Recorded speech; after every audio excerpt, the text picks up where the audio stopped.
చంద్రబాబు నాయుడు గారు పుష్కరాల సమయంలో తన షూటింగ్ కోసం ఎలా 29 మందిని బలికొన్నాడో, తన షూటింగ్ సందర్భంగా తను ఒక హీరోగా కనిపించాలనే తాపత్రయంతో మనుషులందరినీ ఒకేసారి పంపించినాడో ఆ షూటింగ్ ఎఫెక్ట్ కోసం.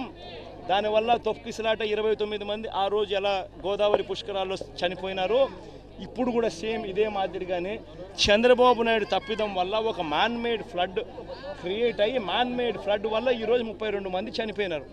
మరి చనిపోయిన ఈ 32 మందికి తన తప్పిదం వల్ల జరిగిన ఈ తప్పుకి తాను గవర్నమెంట్లో ఉంటూ క్షమాపణ చెబుతూ గవర్నమెంట్ చేసిన తప్పిదం వల్లనే ఇది న్యాచురల్ కెలామిటీ, న్యాచురల్గా జరిగిన డెత్స్ కాదు, ఇది ఒక ప్రభుత్వం దగ్గర ఉండి స్పందించాల్సిన రీతిలో స్పందించకపోవడం వల్ల జరిగిన తప్పులు.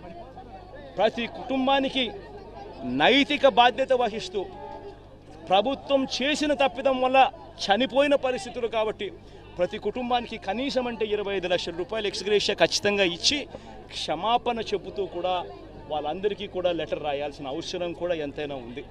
అదొక్కటే కాకుండా నిజంగా ఎంత దారుణంగా పరిస్థితులు ఉన్నాయనంటే ఈ ఇళ్లలో పెట్టుకున్న గ్రౌండ్ ఫ్లోర్లో ఉన్న సామాన్లన్నీ దాదాపుగా మొత్తం అన్నీ క్లీన్ అయిపోయినాయి.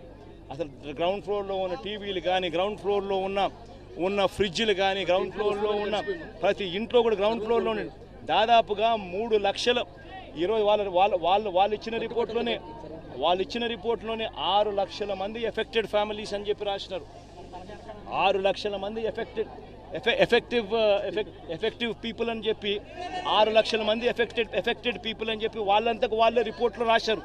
మరి ఎఫెక్టెడ్ పీపుల్ అని వాళ్ళే రిపోర్ట్లలో 6 లక్షల మంది అని చెప్పి వాళ్ళే రాసినప్పుడు ఆ 6 లక్షల కుటుంబాలకు వాళ్ళ కనీసం ప్రతి ఇంటికి కూడా జరిగిన నష్టానికి కనీసం కాంపన్సేషన్ ఇస్తూ, ఎందుకంటే ప్రభుత్వం తప్పిదం వల్ల ఈ తప్పిదం జరిగింది కాబట్టి ప్రతి ఇంటికి కూడా ప్రభుత్వం తప్పు యాక్సెప్ట్ చేస్తూ ఆ ప్రతి ఇంటికి కూడా కాంపన్సేట్ చేస్తూ ప్రతి ఇంటికి కనీసం 50,000 రూపాయలు ఖచ్చితంగా ఇవ్వాలని కూడా డిమాండ్ చేస్తూ ఉన్నామని చెప్పి సందర్భంగా కూడా తెలియజేస్తా ఉన్నాం.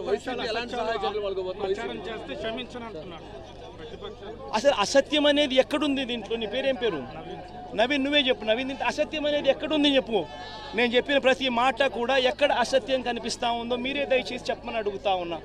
మీకు తుఫాన్ 28వ తారీఖున తుఫాన్ రాబోతా ఉంది, బుధవారమే తుఫాన్ రాబోతూ ఉందనే సంగతి మీకు తెలియదా?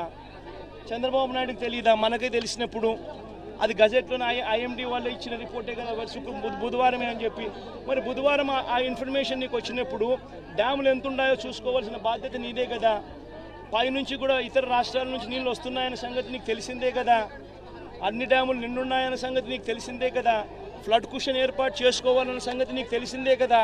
ప్లస్ పైగా దానికి తోడు కృష్ణానది నుంచి వచ్చే నదికి నీళ్లకు తోడు ఇక్కడ తుఫాన్ రాబోతా ఉందన్న ఇన్ఫర్మేషన్ కూడా నీకు తెలుసు కదా. సో దానివల్ల కూడా అడిషనల్గా నీళ్ళు వస్తాయన్న సంగతి కూడా నీకు తెలుసు కదా. మరి దీంట్లో అబద్ధం ఎక్కడుంది? లాజిక్ ఎక్కడుంది? ఇల్లాజికల్గా ఎక్కడుంది? దీంట్లో అన్నీ కూడా వాస్తవాలే కదా. మరి 28వ తారీఖునే నీకు అలర్ట్ వచ్చిన మాట వాస్తవం నీకే కాదు ప్రజలందరికీ తెలిసినప్పుడు మరి నువ్వు స్పందించాల్సిన రీతిలో స్పందించకపోవడం వల్ల శుక్రవారం సాయంత్రం నుంచి బీభత్సంగా వర్షం పడుతూ శనివారం కల్లా పూర్తిగా అతలాకుతలమైన పరిస్థితులు క్రియేట్ అవుతూ ఉన్నాయనంటే బుధవారం నీకు టైం ఉన్నది, గురువారం నీకు టైం ఉన్నది, శుక్రవారం మధ్యాహ్నం దాకా కూడా నీకు టైం ఉన్నది. ప్రజలందరినీ షిఫ్ట్ చేసే అవకాశం నీకు ఉన్నది. నువ్వంతకు నువ్వే రిలీఫ్ సెంటర్లను ఏర్పాటు చేసుకోలేదు. ఎందుకు రిలీఫ్ సెంటర్లను ఏర్పాటు చేసుకోలేదు? నీ తప్పిదం కాదా? ఇరిగేషన్ డిపార్ట్మెంట్ వాళ్ళు ఎందుకు డ్యాములో ఫ్లడ్ కుషన్స్ ఎందుకు పెట్టుకోలేదు? అది వాళ్ళ తప్పిదం కాదా? పోలీసు వాళ్ళు, హోమ్ సెక్రటరీ వాళ్ళు ఎందుకు ప్రజలను షిఫ్ట్ చేయలేదు? అది వాళ్ళ తప్పిదం కాదా? మరి ఈ 3 తప్పిదాలు ప్రభుత్వం వైపునే ఉన్నప్పుడు ఇంక తప్పిదం వాళ్ళు చేయకపోతే ఇంకా ఎవరు తప్పిదం చేశారు? ఇంట్లో నీళ్లు ఉన్నాయి కాబట్టి ఉండలేకుండా ఉండే పరిస్థితి ఉంది కదా అని చెప్పుకోలేక, అది చెబితే తనకు పబ్లిసిటీ రాదనే ఉద్దేశంతో కలెక్టర్ కార్యాలయం అంటాడు, కలెక్టర్ కార్యాలయంలో నేను ఉంటున్నానంటాడు, ప్రజల కోసమే తానేదో ఉంటున్నట్టుగా బిల్డప్ ఇవ్వడం. నిజంగా ఎంత దుర్మార్గమేనంటే పోనీ ఆ బిల్డప్ ఇచ్చే కార్యక్రమంలో అన్నా కానీ సిన్సియారిటీ అన్నా ఉందా అని అంటే అది సిన్సియారిటీ లేదు. మీరే చూస్తూ ఉన్నారు. ఈ కాలనీ ఈరోజు చూశారు, సింగ్నగర్ చూస్తూ ఉన్నారు. ఎక్కడికన్నా పోండి విజయవాడలో ఏ కాలనీ అన్నా తీసుకోండి, ఇదే పరిస్థితి కనిపిస్తూ ఉంది. ఈ పరిస్థితి చూస్తే ఏమొస్తుంది? ఎక్కడ రిలీఫ్ క్యాంపులు లేవు.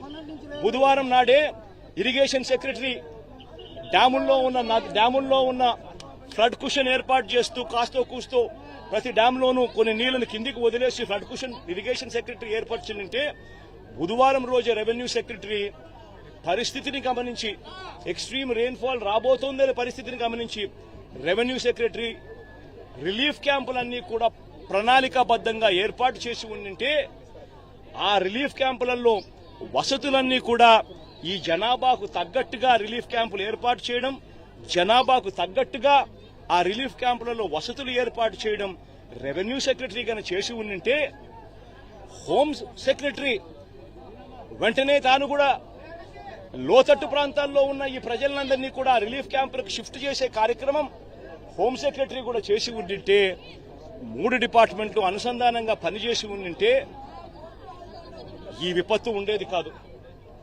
మా హయాంలో, మా ప్రభుత్వ హయాంలో గోదావరి జిల్లాలో వరదలు వస్తే 42,000 మంది జనాభా 40,000 మంది జనాభా ఉంటే 36,000 మంది పైగా రిలీఫ్ క్యాంపులలో ఉండేవాళ్ళు.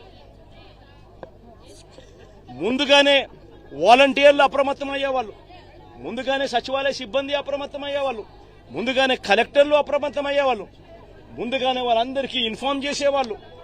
వాలంటీర్లు దగ్గరుండి తలుపు తట్టి మరీ ప్రజలను తీసుకొని పోయి రిలీఫ్ క్యాంపుల్లో పెట్టేవాళ్ళు. రిలీఫ్ క్యాంపుల్లో పెట్టడమే కాకుండా వాలంటీర్లు ప్రతి సందర్భంలోనూ చెయ్యి పట్టుకొని ప్రజలకు కావలసిన సహాయ సహకారాలు అందిస్తూ వచ్చేవాళ్ళు. మా హయాంలో ఏం జరిగేది? ఈ మాదిరిగా ఆర్భాటం లేదు. చంద్రబాబు నాయుడు మాదిరిగా ఈ మాదిరిగా ఇళ్లలోకి నీళ్లు దూరాయి కాబట్టి, ఇళ్లలో నీళ్లు వచ్చాయి కాబట్టి పబ్లిసిటీ అని చెప్తూ కలెక్టర్ కార్యాలయంలో నేను మాడుకుంటున్నాను, రాత్రి 2 గంటలకు ప్రెస్ మీటు, రాత్రి 3 గంటలకు ప్రెస్ మీట్, ఎందుకంటే నిద్ర రాదు కాబట్టి ప్రెస్ మీటు అని చెప్పి ఇట్లాంటివి ఉండేటివి కాదు. కలెక్టర్లకు క్లియర్ కట్ గా మెసేజ్ పోయేది, వారం రోజులు మీకు టైం ఇస్తా ఉన్నా, వారం రోజుల తర్వాత మేము వస్తాము, వారం రోజుల తర్వాత స్వయంగా నేనే ముఖ్యమంత్రి హోదాలో నేను వస్తాను. నేను వచ్చేసరికి ఏ ఒక్కరు కూడా ఫలాని రకంగా నష్టం జరిగింది, ఫలాని కలెక్టర్ మాకు సరిగ్గా పలకలేదు, ఫలాని కలెక్టర్ మాకు సరిగ్గా పనిచేయలేదు అన్న మాట రాకూడదు అని చెప్పి గట్టిగా ఇన్స్ట్రక్షన్స్ ఇచ్చేవాళ్ళం. నేను చెప్పిన తర్వాత కలెక్టర్లకు కావాల్సిన సహాయ సహకారాలు అందిస్తూ వెంటనే TR-27 కింద కలెక్టర్ అకౌంట్లలోకి డబ్బులు పడిపోయేటి. కలెక్టర్లకు డబ్బులు ఇచ్చేవాళ్ళం, ఎంపవర్ చేసేవాళ్ళం, ఆర్గనైజ్డ్ గా ముందుకు వెళ్లిపోమని సంకేతం ఇచ్చేవాళ్ళం. వెంటనే కలెక్టర్ యాక్టివేట్ అయ్యేవాడు, వాలంటీర్లను యాక్టివేట్ చేసేవాడు, సచివాలయ సిబ్బంది యాక్టివేట్ అయ్యేది. వెంటనే ఒక వ్యవస్థ అంతా కూడా మొత్తం కూడా అడుగులు ముందుకు వేస్తూ కదులుతూ వచ్చి ప్రతి బాధితుడికి కూడా తోడుగా ఉంటూ వాళ్ళందరినీ రిలీఫ్ క్యాంపుల్లోకి తీసుకుపోవడం, వాళ్ళందరినీ బాగా చూసుకోవడం, ఆ తర్వాత బాగా చూసుకోవడమే కాకుండా మొట్టమొదటిసారిగా మా ప్రభుత్వంలో వాళ్ళను ఊరికనే ఇంటికి కూడా పంపించుకోకుండా వెళ్లేటప్పుడు మళ్ళీ డబ్బులు కూడా 2,000 రూపాయలు డబ్బులు కూడా చేతికిచ్చి కూడా పంపించిన పరిస్థితులు కూడా మా ప్రభుత్వంలో మాత్రమే గతంలో జరిగి ఉండేవి.